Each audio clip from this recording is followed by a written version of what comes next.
मायालोक की चुड़ैल कालिका बहुत ही सुंदर रूप पाना चाहती थी। एक दिन उसने अपना जादुई आईना निकाला और उससे पूछा, ए जादुई आईने, बता क्या कोई मुझसे सुंदर महिला इस माया और धरती लोक पर है? हाँ महारानी कालिका, पृथ्वीलोक पर मयूर नगर की राजकुमारी स्वर्णा ब्रह्मांड सुंदरी है। क्षमा चाहता हूँ, तुम्हारा रूप रंग तो अब ढलता जा रहा है। आईने, लगता है तू अपनी जगह भूल गया है। मैं जब चाहूँ तुझे तोड़ सकती हूँ। मायावी कालिका, तुम नाराज क्यों होती हो? तुम्हारी चालाकी के आगे तो खूबसूरती पानी भरती है। मुझसे सुंदर तो कोई हो ही नहीं सकता। उधर पृथ्वीलोक पर राजकुमारी स्वर्णा शाहीबाग में अपनी दासी सुनैना के साथ घूम रही थी। तभी एक बूढ़ी महिला श्रृंगार का सामान बेचने महल के द्वार पर आती है। अम्मा, ओ अम्मा, कहाँ जा रही हो?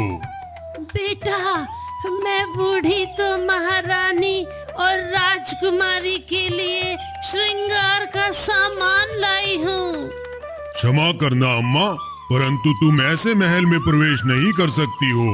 सेनापति जी का सख्त आदेश है, कोई भी अजनबी महल के भीतर न आने पाए। राजकुमारी स्वर्णा दूर से यह दृश्य देख रही थी। वह अपनी दासी सुनैना से कहती है, सुनैना, जरा जाकर देखो तो सही, अम्मा क्या बेच रही है? ओ अम्मा, क्या बेच रही हो? बिटिया, देखो ना, राजकुमारी के लिए श्रृंगार का सामान लाई थी। ये पहरेदार मुझे भीतर ही नहीं जाने दे रहा है। पहरेदार जी, अम्मा को अंदर आने दीजिए, राजकुमारी जी का आदेश है। ठीक है, जाओ अम्मा। राजकुमारी बिटिया, आपकी सुंदरता तो सबका मन मोह लेती है। आपके रूप को निखारने के लिए श्रृंगार का सामान लाई हूँ। हाँ हाँ, दिखाओ अम्मा, क्या लाई हो? हाँ हाँ बिटिया, दिखाती हूँ। पहले थोड़ा पानी मिल जाएगा क्या? हाँ हाँ, क्यों नहीं अम्मा। सुनैना, जाओ अम्मा के लिए पानी तो ले आओ। थोड़ी देर बाद जब सुनैना जल लेकर आती है तो राजकुमारी को बाग में न देख चिल्लाती है। सभी पहरेदार दौड़कर वहां आ जाते हैं। क्या हुआ दासी, तुम इतनी घबराई हुई क्यों हो? क्या बताऊँ, मैं बूढ़ी अम्मा के लिए जल लाने गई थी।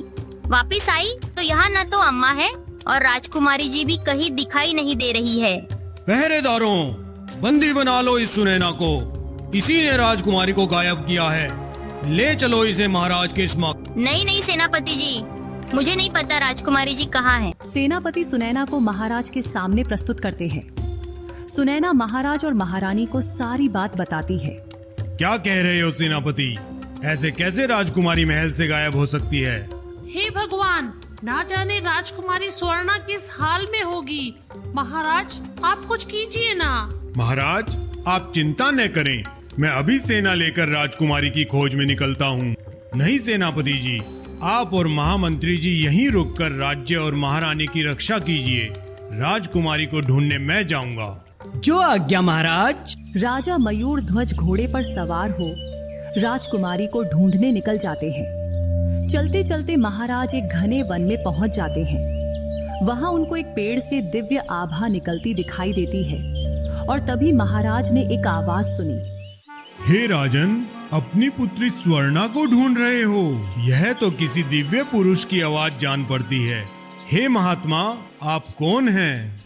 तभी महाराज के सामने एक साधु अलौकिक आभा के साथ प्रकट होते हैं। प्रणाम महात्मा। यशस्वी भव राजन, मैं जानता हूँ तुम्हारी पुत्री कहाँ है। महात्मा, कृपा कर बताइए कहाँ है मेरी पुत्री? मायालोक की रानी कालिका ने आपकी पुत्री को अपने जादुई आईने में कैद कर लिया है। वह आपकी पुत्री का रूप चुराना चाहती है। ये कैसी माया है महात्मा? मुझे अपनी पुत्री को बचाना है। कृपया कर आप मुझे बताएंगे कि मैं उस मायालोक में कैसे जा सकता हूँ? हे राजन, वैसे तो तुम एक वीर योद्धा हो, परंतु मायालोक में जाने की शक्ति तुम्हारे पास नहीं है। मेरा यह दिव्य अश्व तुम्हें मायालोक में ले जाएगा। धन्यवाद महात्मा।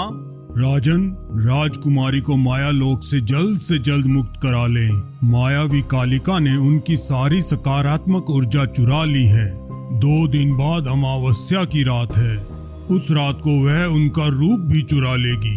हे महात्मा, अब और विलंब नहीं करना चाहिए, हमें आज्ञा दीजिए। जाओ राजन, और हाँ, मार्ग में आपको एक दिव्य जंगल मिलेगा। आपको उस जंगल से दिव्य ज्योति पुष्प प्राप्त करने होंगे। उन्हीं पुष्पों का रस पीकर राजकुमारी स्वस्थ होंगी। अब आप दक्षिण की ओर प्रस्थान करें। विजयी भव। महाराज घोड़े पर बैठकर दिव्य जंगल में पहुंच जाते हैं। वे उस जंगल की आभा देख अचंभित हो जाते हैं। अद्भुत, यह जंगल तो काफी मनमोहक है। यहाँ तो अनेकों पुष्प हैं। न जाने महात्मा ने किस पुष्प के बारे में बात की थी। कुछ दूर घूमने के बाद महाराज को एक पेड़ के फूलों से चमकती हुई आभा दिखाई देती है। लगता है यही वो ज्योति पुष्प है। जैसे ही महाराज उस पेड़ के पास जाते, वैसे ही पेड़ से फूल गायब हो जाते। अब महाराज को कुछ समझ नहीं आता है कि क्या करें। तभी उन्हें संजीवनी बूटी का दृश्य याद आता है। हे दिव्य जंगल, मेरी पुत्री को मायावी कालिका ने कैद कर लिया है। मुझे उसकी जान बचाने के लिए आपके दिव्य पुष्प की आवश्यकता है। हे वन की देवी, कृपया कर मुझे यह पुष्प ले जाने की अनुमति दें। तभी महाराज के सामने वन देवी प्रकट होती है। हे राजन, मैं आपके प्रयोजन को भली भांति जानती हूँ। आप इस दिव्य वन से ज्योति पुष्प ले सकते हैं। आपकी सदैव जय हो। राजा मयूरध्वज दिव्य पुष्प लेकर मायालोक की ओर चल देते हैं। वहाँ का पहरेदार उन्हें रोककर पूछता है, रुको, कौन हो तुम? यहाँ क्या करने आए हो? हम मयूर नगर के राजा मयूरध्वज हैं। अपनी पुत्री की तलाश हमें यहाँ तक ले आई है। मूर्ख राजा, ये मायालोक है। यहाँ जाना तुम्हारे लिए सुरक्षित नहीं होगा। मेरी बात मानो, चले जाओ यहाँ से। क्यों अपनी जान गंवाते हो? हाँ, चला तो मैं जाऊंगा ही, परंतु तुम्हारी रानी कालिका का विनाश करने के उपरांत। क्या कहा? रानी कालिका का विनाश? यह तो तुम अपने स्वप्न में भी नहीं कर पाओगे। पिताजी, मुझे बचा लीजिए। राजकुमारी स्वर्णा, कहाँ हैं आप? हमें दिखाई क्यों नहीं दे रही हैं? तभी राजन अपनी अद्भुत सुनने की शक्ति से पता लगा लेता है कि ये आवाज किस ओर से आ रही है। राजन, चले जाओ यहाँ से, अन्यथा तुम व्यर्थ में ही मेरे हाथों मारे जाओगे। राजा अपनी दिव्य तलवार से एक ही वार में पहरेदार का सर धड़ से अलग कर देता है। अब उसकी तलवार से नीला रक्त बह रहा था। कालिका, कहाँ है तू? मैं तेरा विनाश करने आया हूँ। पिताजी, पिताजी, मुझे बचा लीजिए। क्या हुआ राजन? तू तो मेरा विनाश करने आया था ना? महारानी कालिका को मारना इतना आसान नहीं है। कालिका, छोड़ दे मेरी पुत्री को। कल अमावस्या की काली रात है। कल मैं तेरी पुत्री का रूप चुरा लूंगी और इस संसार की सबसे सुंदर स्त्री बन जाऊंगी। अब स्वर्णा पृथ्वी लोक पे कभी वापस नहीं जा पाएगी। ऐसा कभी नहीं होगा।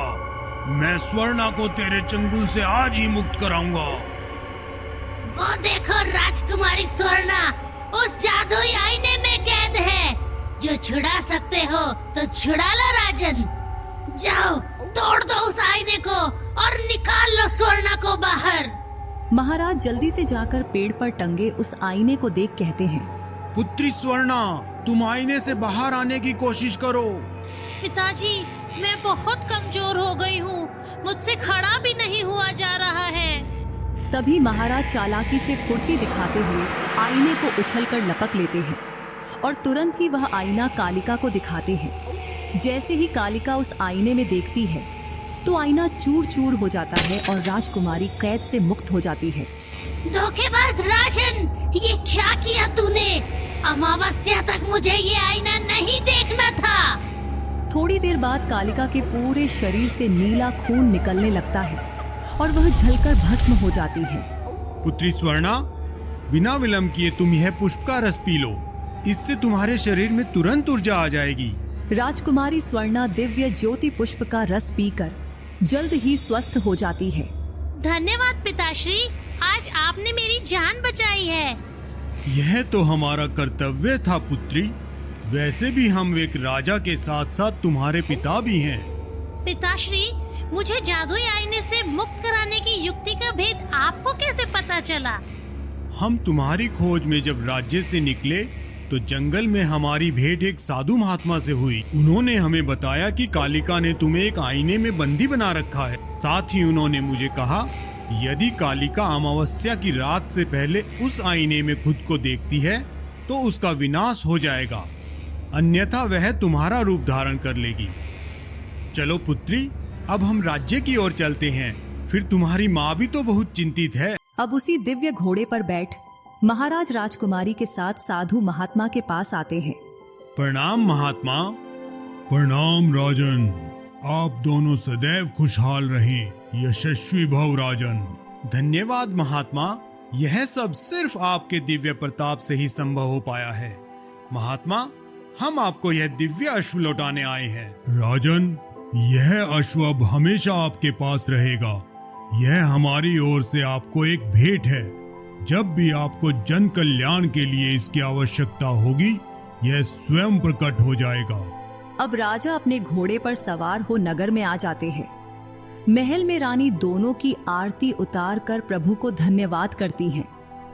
महाराज की जय हो, राजकुमारी की जय हो। ऐसी रोचक कहानियों के लिए हमारे चैनल को सब्सक्राइब करें